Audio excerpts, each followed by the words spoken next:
般觀眾朋友都講過，之後繼續收聽提教國際。呢個禮拜新聞後同下嚟關心嘅係呢個禮拜日，蔡英文總統為去南美洲來中美洲做通勤之旅，分別為去到巴拉圭參加佢哋新總統嘅就職典禮。3日我飛到中美洲嘅貝里斯去，你係去頭一擺去到貝里斯。熱點出嚟相關問題，見每到節目地度為咗繞強度嘅係拉丁美洲嘅專家。譚光大學拉丁美洲研究所姜國偉姜所長，龔教授您好。你好，主持人好，各位觀眾大家好。謝謝龔教授再一次來到我們節目的現場。那這一次剛好，龔教授其實曾經在巴拉圭待過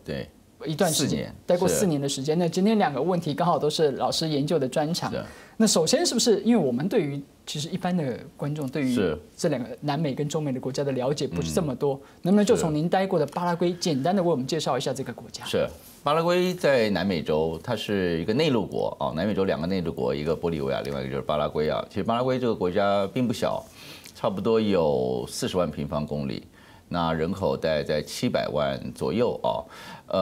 過去幾年，過去4、5年之間，它的經濟發展其實在南美洲算是非常好的，大概大多數時間都在4%以上的經濟成長率，然後維持了相當長的一段時間。我們可以知道，在這段時間裡面，巴西跟阿根廷的經濟發展都非常遲滯啊，經濟發展的這個速度很慢。另外，它的這個國民所得差不多在4300塊錢美金左右了啊。可是巴拉圭的問題就是它的基礎設施還是比較落後一些，相對於其他的旁邊周邊國家來說啊。另外就是它的這個貪污的問題比較嚴重一點啊。像國際透明組織的這個公布的報告，它應該是在南美洲應該是只是比委內瑞拉稍微好一點，是啊，所以這是它，我覺得是它面臨的比較大的問題。講到貪污，我們直覺想到就是政治嘛。那我們從政治人物來看，我看到資料上顯示，其實現在執政的保守派紅黨，我們是不是這樣翻譯？對，恰當，對，紅黨，對，已經超過70年，那這個數字已經比這個我們看到古巴的共產黨都還要久。然後，究竟現在巴拉圭面臨這個貪腐的問題？我們看到新的這個即將要上任的總統阿布多，事實上他也是同屬紅黨，對，那會有一些新契機的機會嗎？因為我們知道他競選的時候主打的也是貪腐。是，你剛剛講的沒有錯，紅黨長期執政很久，除了2008年到2013年這一段時間以外啊，其他長期都是紅黨在執政啊。阿布多其實這次選的並不是這麼好啊，因為他當選只領先了這個主要對手只有不到4個百分點嘛啊，那我們說現任的總統卡提斯即將要卸任了，他在當時5年前選舉的時候，他是贏了差不多有8個百分點啊，所以這次其實選的並不是很好。那阿布多在第一個他的優勢就是他年輕哦，他大概是他是1971年出生的啊，他相當年輕，感覺上比較有衝勁，比較有幹勁，但他的這些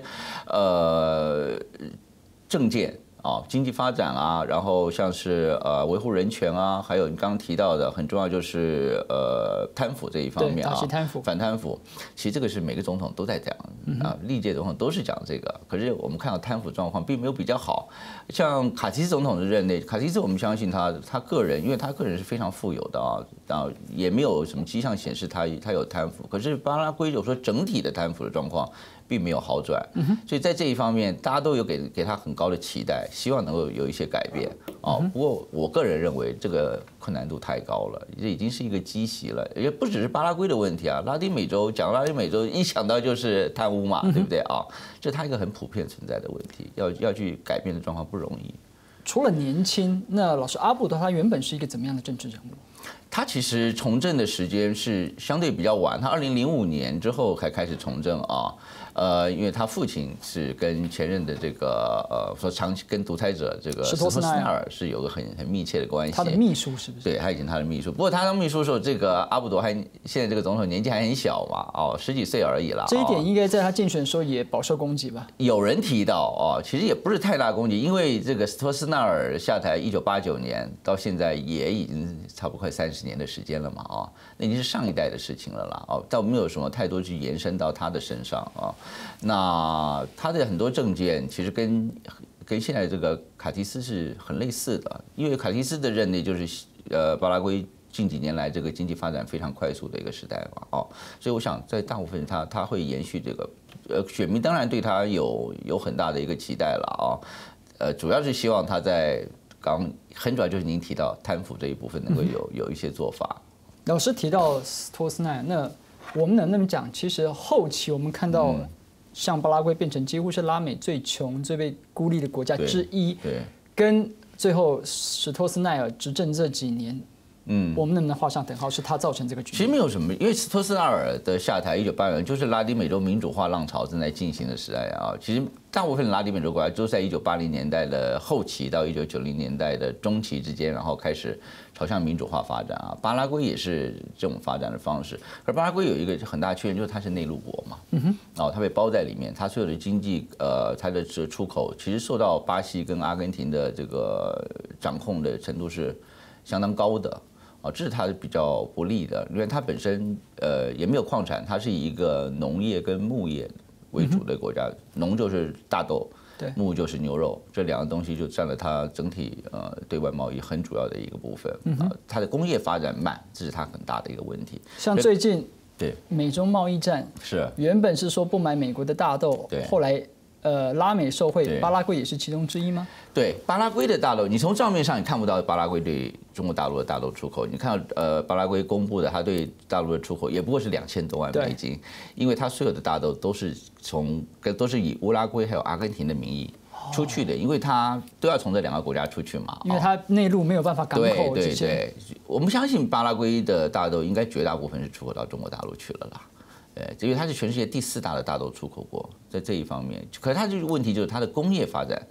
很慢，外来的投资不多。不过它现在就在往这个方面来发展。它过去这些年的经济成长很大一部分就是在低税率，就是希望吸引外国的投资来。是对，不过慢慢工业化还是在进行当中。其实这边有一点，我们在从外围或者从我们的角度来看，我们会觉得很有趣，就是我们刚才老师也提到，我们在谈到拉美的时候，我们直觉就联想到他们的这个贪腐问题。对。那事实上，我们从个别国家自己，不论是选举的结果，还是在他们这个社会上所关注的议题，好像包括巴拉圭在内，是不是其实他们本国人是已经就是觉得好像无力改变什么，还是说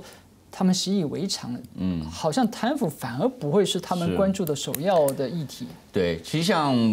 以我们巴拉圭来说，巴拉圭其实跟这个巴西、阿根廷有一点不太一样啊。就我个人的体会啊，我觉得就像您的工作，媒体，我觉得媒体在巴拉圭的这个力量是很弱的。不像我们这边一有什么风吹草动啊，这个媒体又开始追啊，有什么贪污啊，在台湾。你不太容易躲得过这政治人物，你以后会被追出来。可像在那个地方，我觉得可能人民他以这个改善生活啦，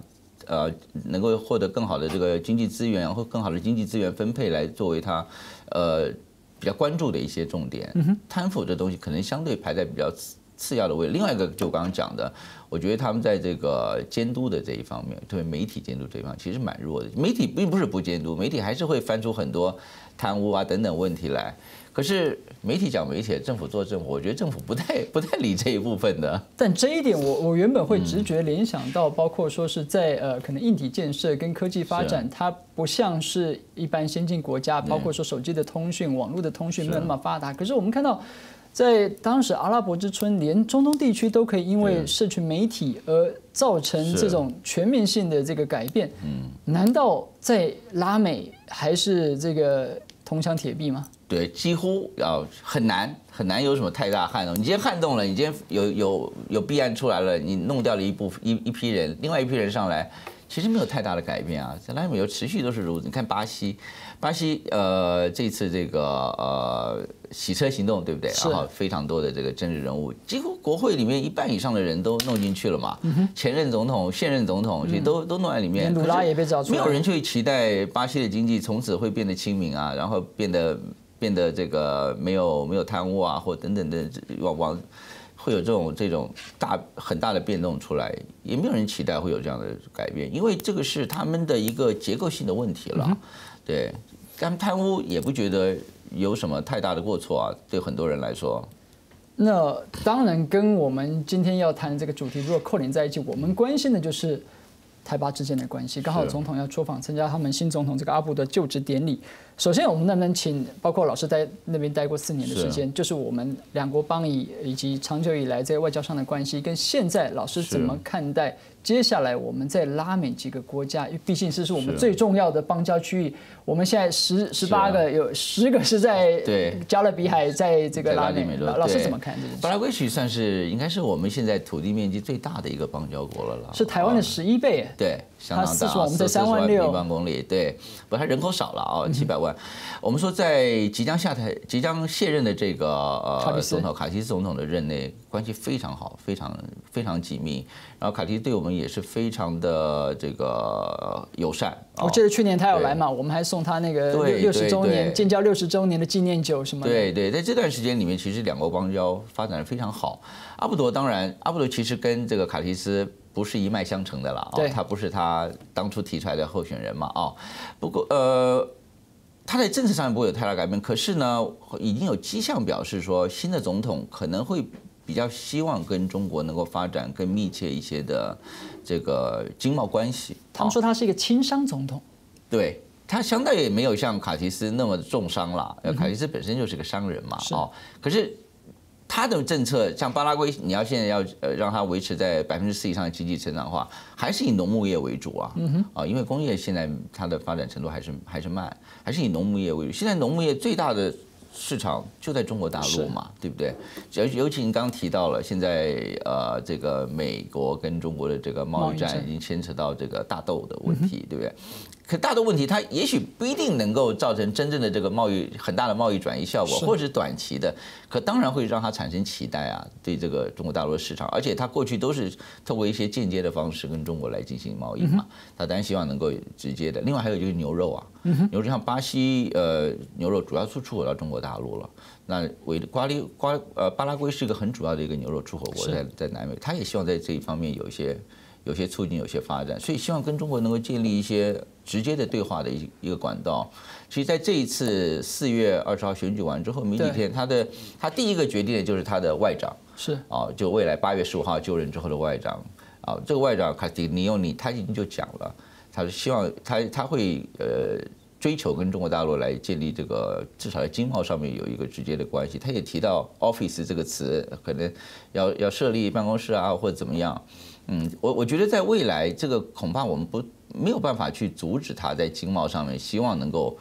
跟中国大陆有一个比较密切的一个关系发展，但我们当然希望是他不要扩展到政治层面去。当然，这种机会还是存在的了。我想这样听起来好像确实有值得我们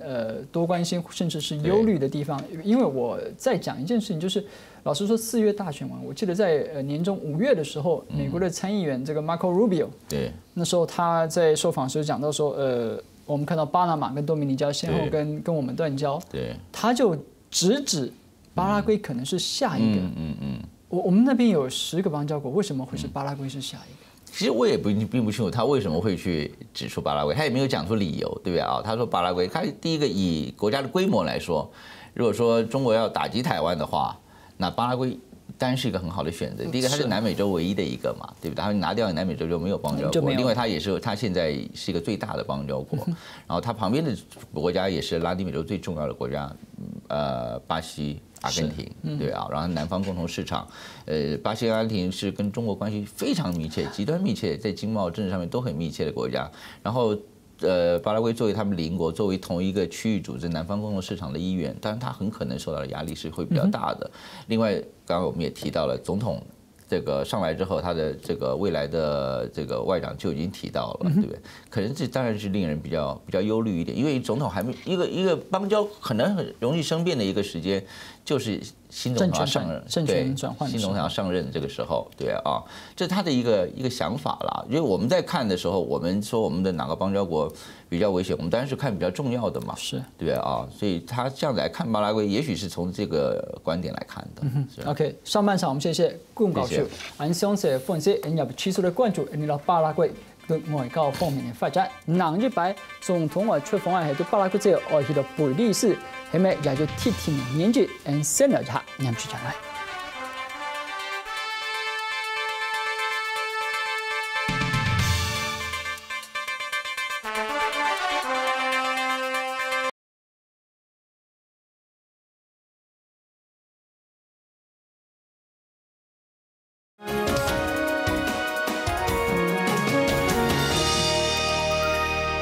家轉到討論嘅現場，禮拜通勤之日，蔡總統除了先去巴拉圭參加佢的總統的就職典禮，3年還會去比利時。那老師，我們看除了巴拉圭，接着總統還會去貝里斯。是，其實我看到的一個理由，媒體上寫就是總統沒有去過貝里斯。那其實很多國家3勝他也都沒有去過。我想這可能不構成，因為另外一件事情我比較好奇的是。我們講總統出訪這種元首外交，很多就是用行動鞏固邦誼嘛，無疑是這樣子。那巴拉圭的理由，我們剛才老師解釋得很清楚，可能新總統上任，我們確實要展現我們最高的誠意，我們總統也來參加。那貝里斯呢？因為這個外長吳釗燮吳部長其實才剛從貝里斯回來，然後他們還就是互相贈送這個卓越勳章什麼的，也跟他們的政要見過面了。所以總統會去貝里斯，想必有。我們可以看出什麼端倪嗎？不是我覺得也是，基本上就是沒有去過嘛，現在你剛剛講到3勝嘛，另外還有海地，另外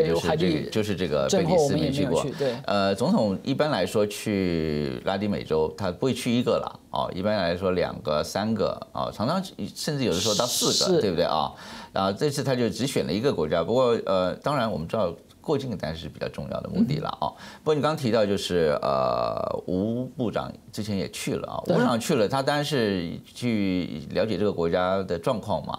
跟台灣發展如何，或者是總統去的時候要簽些什麼東西，或者這都需要事先來安排好。因為一般總統出訪，除了這樣巴拉圭，它是有個特定的一個目的在那邊，不然的話總統出去一定要簽些什麼，一定要達成某些協定，不會去那邊白轉一圈就走了，對不對啊？所以這也是打個前站了啊，來安排一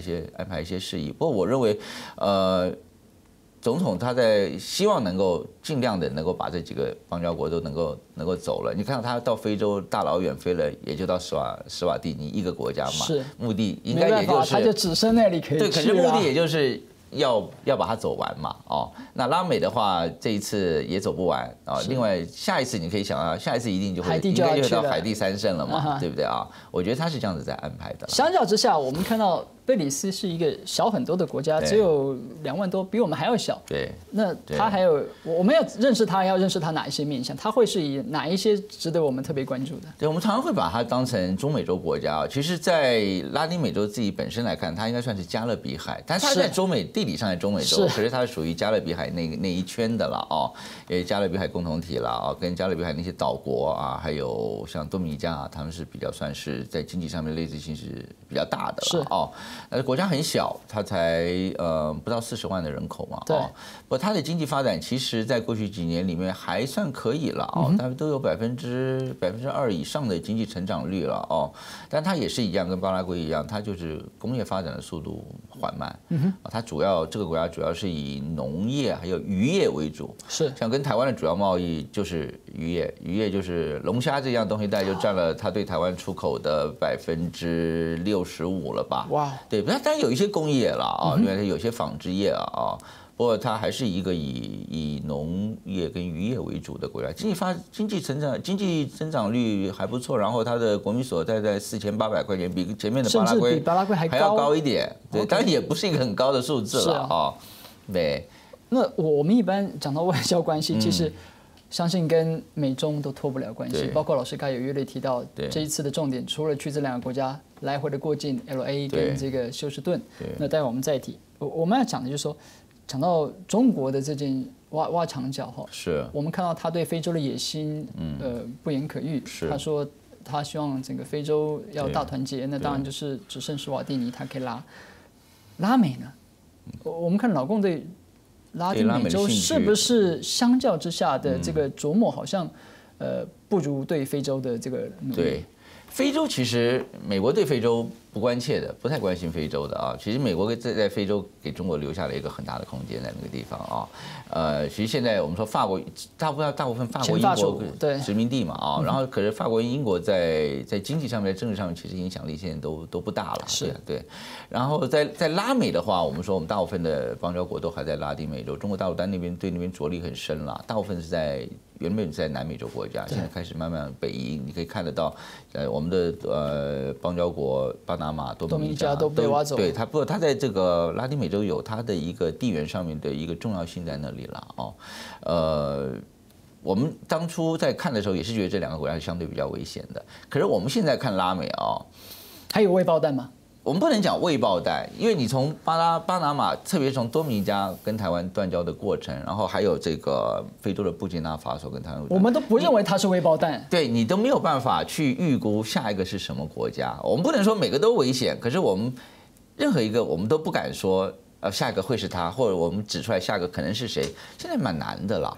所以都是全方位的这样子来防守，但是你变得很费力，整个这样子的事情，因为你也不知道中国的目标在哪一个。不过一般来说，我们都认为中国大陆跟我们现有的邦交国大部分应该都有一些接触啦，他也许把这些国家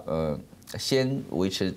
关系逐渐提升，到哪一天有用的，他觉得要来刺激台湾一下，或来压抑台湾一下，他就可以有国家很快跟他建交。你可以看他的建交，其实都是很快速的啦，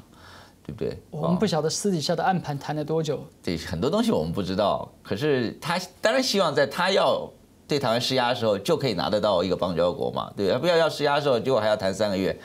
我想他有在做这样子的准备了。那另外一个重点当然就是美国，我们谈每次总统的外交，就是他出访的这个过程如果要转机的话，都会是重点。那这一次一样，我们谈到了可能在 LA 跟休斯顿，虽然没办法如愿的，好像原本说希望能去华府，但我们看到外交部回应说，现在美中贸易战，我想美国也焦头烂额在忙这个事情，我们做客人的不适合要求太多，就客随主便。是。那对于这样的过境外交，我们还能有什么期待？那不过就是国境加个油，我们为什么把它看得这么重中之重？但因为我们现在最重要的，我们不是说邦交，我们最大的这个能够给我们协助的国家，但就是美国嘛。对，我们一直都是相当依赖美国的，在各个方面嘛现在总统能够踏上美国国土，即使只是转机，那也是只有这个机会。你不去拉美，你根本就踏不上美国嘛所以拉美常常就是总统去访问，最主要的我们说拉美的外交反而是次要，最主要就是过境外交。你到了美国，你可以见到某些人，对不对？或者在台湾没办法见得到，它的象征意义很大了就表示美国今天还是让你从这个地方转机到拉美去嘛。这关系不好，他甚至可以不要让你从这边转呢，对不对？或者把你弄到了阿拉斯加去，对。那这个地方当然没有办法如愿的到东岸了那就表示说。美国那一方面也是很克制，台湾这方面也是很克制。虽然有这个，特别在美国这一方面，虽然有这个台湾旅行法，对这是一般人都很第一次总统都蛮期待他可以走到纽约我觉得到华盛顿那个就已经想象力太丰富了到纽约就很不得了。其实你看到这次也没有嘛其实还是蛮自制的，不用在台湾问题上面去过度的刺激中国嘛。对你已经跟就美国来说的话。我觉得在台湾当然台湾我相信我们政府会希望能够走到纽约去了但我原本会有一种错误期待，是来自于川普在上任前，你看，对，表面上哇跟我们关系特别好，打了电话给总统，那我们就以为在川普执政下，我们的这个过境外交的规格应该要比这个稍微高一点。那真的是因为美中贸易战他们焦头烂额，还是其实是我这种人的过度期待了？对川普那倒不是底下的这个美台关系，对，你可以看到，你看国防授权法案他也过了，对，美台关系当然现在没有国防授权法案这个。国会是过了，你要看行政对行政机关怎么做嘛现在也不一定会怎么做，不过国会表示对我们非常的友善，这看得到，对不对所以在川普直接的对台湾的关系上面，你没有办法去预期它能够有个非常大的一个发展啦，因为这个牵涉到两岸关系，其实这个还是要非常谨慎来的。它跟中国的这个贸易战是一个问题。我以为他跟他战，他讨厌他，那跟我就会近。对，我们的逻辑是这样子，有某些人逻辑，可是他不会这样。但中国的贸易战是中国的贸易战，对，跟台湾的关系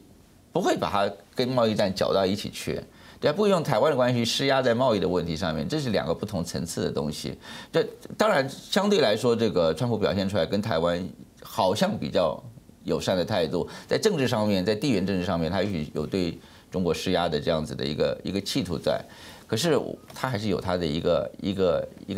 局限性的，他不可能去无限制的激怒中国，然后跟台湾。那我们这样讲好了，不管有没有美国的协助，我们现在拉美这是10个好朋友们，对，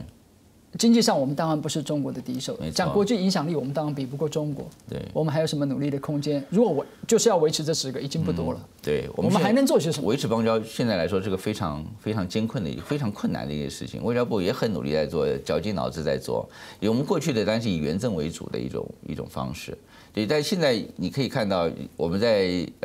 最近这几年已经断了4个邦交国了嘛，对不对？其实你可以看到原政这个东西其实不足以去维持跟邦交关系，它只是一个你跟邦交国之间的一个善意的一个表示，我们有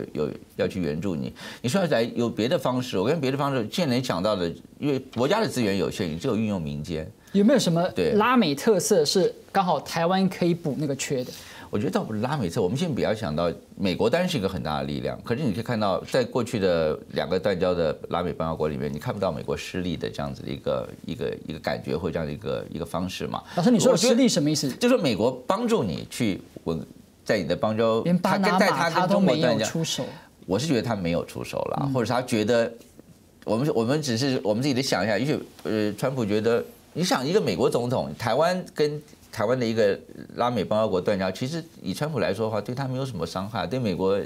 有什么样的损害？没有什么太实质的损害。但他如果出手帮我们，他可以维持他那种世界警察的正义形象啊。没有，他不需要，因为说就巴拿马来说，他也不需要人家去。对，我觉得一个很重要就是，我们可以想象，